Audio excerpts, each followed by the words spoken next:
இரவு அடர்ந்து காடு விலங்குகள் கத்திட்டிருந்தது. அந்த நேரத்தில் பழைய ஆலமரத்துக்கு அருகே ஒரு குரங்கு மட்டும் குலுங்கி கூத்திட்டது. ஆனால் அது சாதாரண குரங்கு இல்லை. கண்கள் சிவப்பாக எரிந்தது.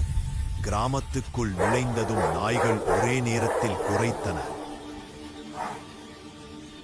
அது வருதுடா என்று பெரியவர்கள் நடுங்கினார்கள்.